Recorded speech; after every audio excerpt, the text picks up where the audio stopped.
En 1991, la curadora del Museo Quesnel de la Columbia Británica, en Canadá, estaba en su escritorio cuando depositaron una muñeca frente a ella.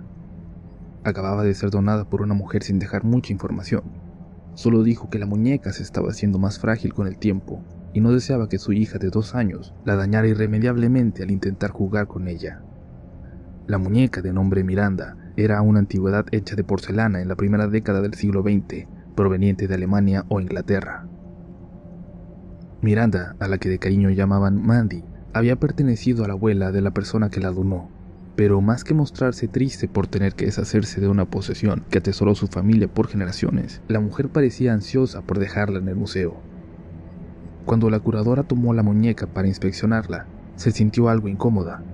Tenía una expresión demasiado perturbadora como para haber sido un juguete. La ropa era vieja y ya despintada por el tiempo. Las partes blandas de su cuerpo tenían varias secciones rotas y el relleno se salía por ellas.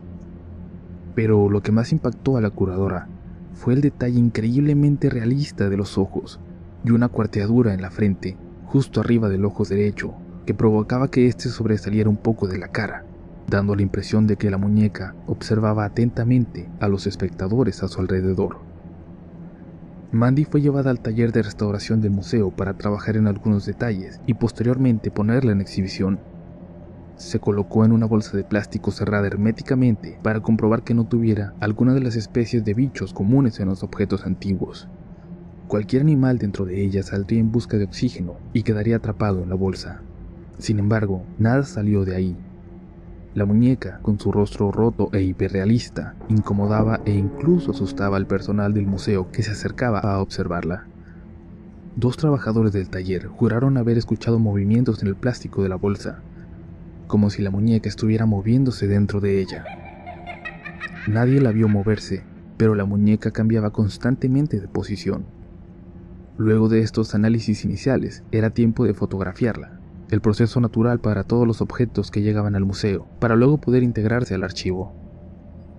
Mandy fue fotografiada al final del turno, y el encargado la dejó en la mesa de trabajo al salir. Cuando llegó la mañana siguiente, el lugar estaba hecho un desastre.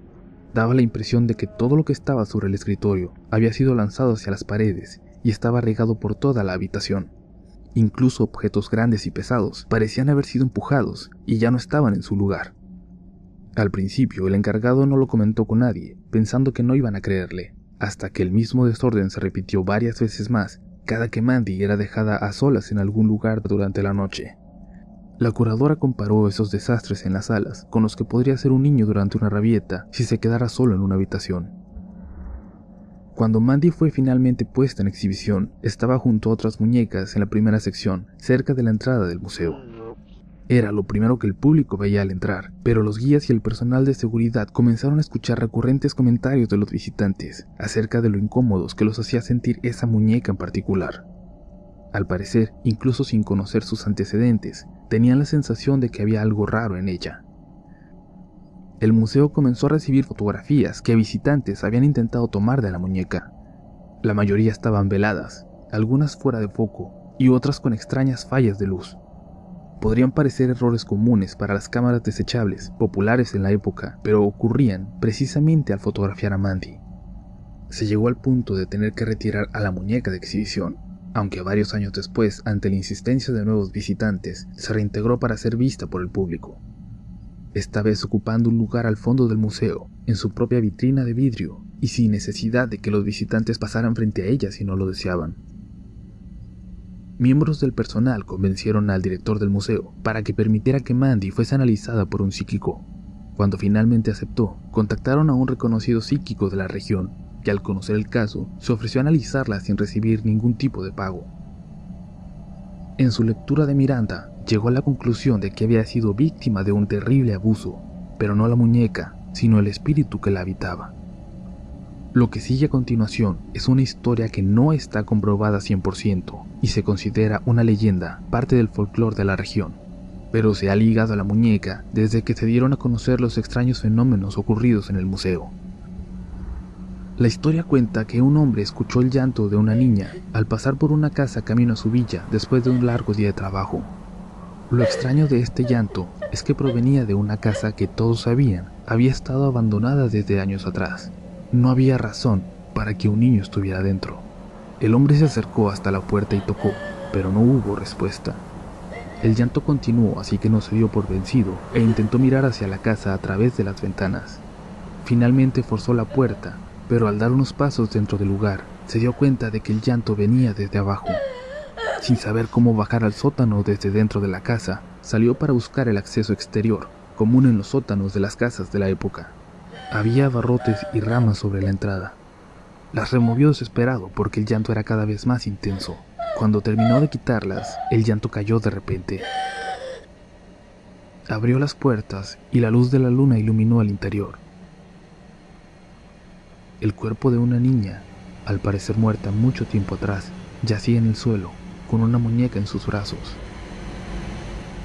No se sabe por qué la niña estaba en ese sótano, ni si llegó ahí por accidente o como alguna forma macabra de tortura o castigo. La gente del pueblo creía que al morir, su espíritu se había refugiado en la muñeca. Esta horrible historia, esta leyenda, evidentemente no es fácil de creer. Y claro, es probable que no tenga nada que ver con la muñeca que hoy se encuentra en el Museo de Quesnel. Sin embargo, existen ciertos elementos que pueden ligarse a Mandy y a la mujer que la donó al museo. Cuando comenzaron los sucesos extraños, la curadora del museo decidió visitar a la mujer que la donó para conocer la historia de la muñeca. La mujer terminó por confesar que no la había donado por temor a que su hija la dañara. La verdadera razón es que desde que la muñeca llegó a su casa, al morir su abuela, comenzaron a escucharse llantos provenientes del sótano. Ocurría cada vez más frecuentemente, pero siempre que bajaban a investigar, los llantos callaban y no había señales de que alguien hubiera entrado al lugar. Una noche por la madrugada, los llantos comenzaron nuevamente, esta vez seguidos por pequeños pasos en los pasillos de la casa. Alarmada al pensar que su pequeña de 2 años se hubiera despertado por el llanto, la mujer se levantó rápidamente a buscarla, pero la niña dormía profundamente en su habitación. Mientras la veía dormir, los pasos volvieron a escucharse, pero esta vez dirigiéndose al sótano. 4 horas después, la mañana siguiente, la mujer estaba donando la muñeca de su abuela al museo. En cuanto Mandy se fue, los llantos no volvieron a escucharse. El museo se negó por años a confirmar los detalles que rodeaban a la muñeca, pero se volvieron un secreto a voces. Y finalmente, el museo terminó por presentarla como Mandy, la muñeca embrujada. Puede que esta historia no sea la más aterradora que se cuenta entre los cientos de casos de muñecos poseídos reportados en el mundo. Sin embargo, representa un parteaguas en la investigación paranormal, al ser la primera que es, hasta cierto punto, confirmada por una institución gubernamental.